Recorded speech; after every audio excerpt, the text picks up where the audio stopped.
ఏంటి మీరు ఎలా కొట్టింది అనుకుంటున్నారా? కాదండి, తొక్క వల్ల కలిగే ప్రయోజనాల గురించి ఈరోజు నేను మీకు చెప్పబోతున్నాను. సో ముందుగా మనం చేయాల్సింది ఏంటంటే ఫస్ట్ ఒక హాఫ్ కప్పు పల్లీలని ఫ్రై చేసుకున్నాను. హాఫ్ కప్పు పల్లీలు తీసుకున్నాను, దాన్ని నేను ఫ్రై చేసుకున్నాను. దాని తర్వాత మిగతా పదార్థాలు ఏంటి అంటే చూసారు కదా, బీరకాయ తొక్క. చెప్పాను కదా, మనం బీరకాయలు చాలా మంది తింటారు కానీ తొక్క పడేస్తూ ఉంటారు. డబ్బులు ఊరికే రావు కదండి. మరి అలాంటప్పుడు ఈ తొక్కను ఎందుకు పడేయడం? అందుకనే దీన్ని చట్నీగా ఎలా చేసుకోవచ్చో ఈరోజు నేను మీకు చూపించబోతున్నాను. ఫస్ట్గా ఇక్కడ పల్లీలు వేగుతూ ఉన్నాయి, తర్వాత బీరకాయ తొక్క, తర్వాత పచ్చిమిర్చి, పుదీనా, వీటిని ఫ్రై చేసుకోవాలి.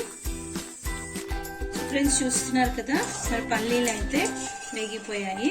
ఒక ప్లేట్లో వేసేసుకున్నాము. దీని తర్వాత మనము పచ్చిమిర్చి వేయించుకున్నాము. చూస్తున్నారు కదా, పల్లీలు తీసేసుకున్నాము. ఇప్పుడు పచ్చిమిర్చి వేసేద్దాము. సో మీరు కారం ఎంత తింటారో దాన్ని బట్టి వేసుకోండి ఫ్రెండ్స్. నేనైతే ఒక 4-5 కాయలు వేసుకున్నాను. దీంట్లో కొంచెము ఆయిల్ వేద్దాం. సరిపడినంత ఆయిల్ మాత్రం మనము వేసుకున్నాం. జాగ్రత్త ఫ్రెండ్స్, ఒకసారి దీన్ని మూత పెట్టేసుకున్నాం వేగే వరకు, ఎందుకంటే మీద పడే అవకాశం ఉంది.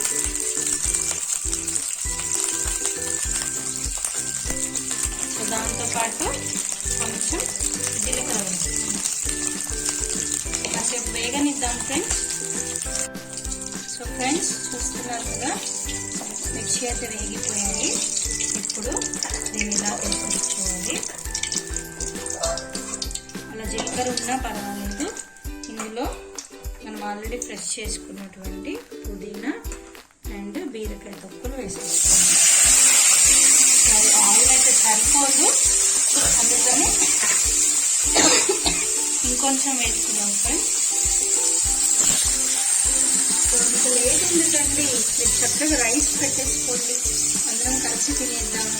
ఎంత రుచికరమైనటువంటి బీరకాయ తొక్కు పచ్చడి రెడీ అయిపోతుంది.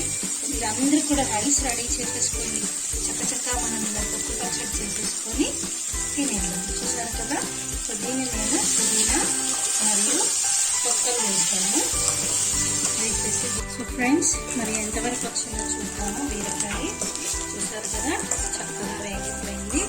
సో దీన్ని మనం ఇప్పుడు బౌల్లోకి ట్రాన్స్ఫర్ చేసుకోవాలి.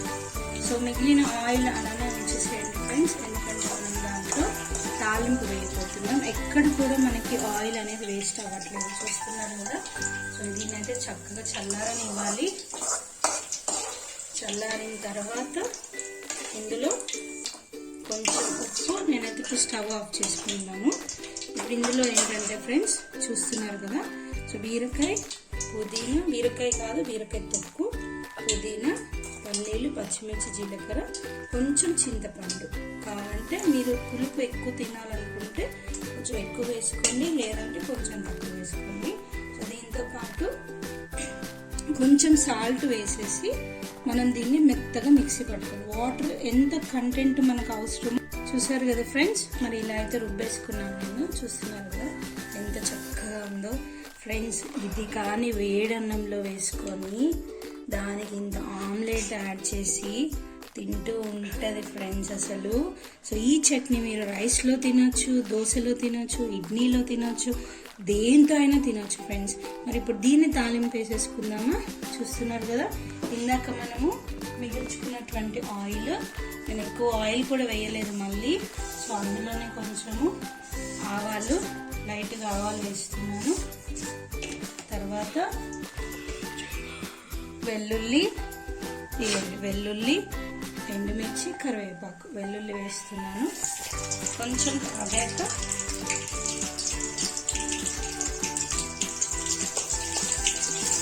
కొంచెం ఇలా అయిన తర్వాత దాంట్లో ఎండుమిర్చి,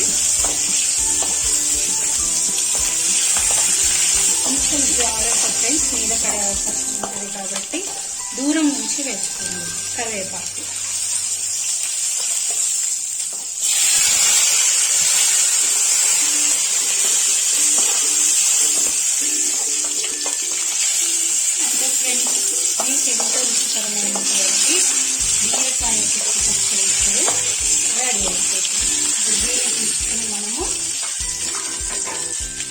చట్నీలో వేసేసుకున్నాం. చూస్తున్నారు కదా, ఈ చట్నీలోకి టమాటా వేసుకున్నాను.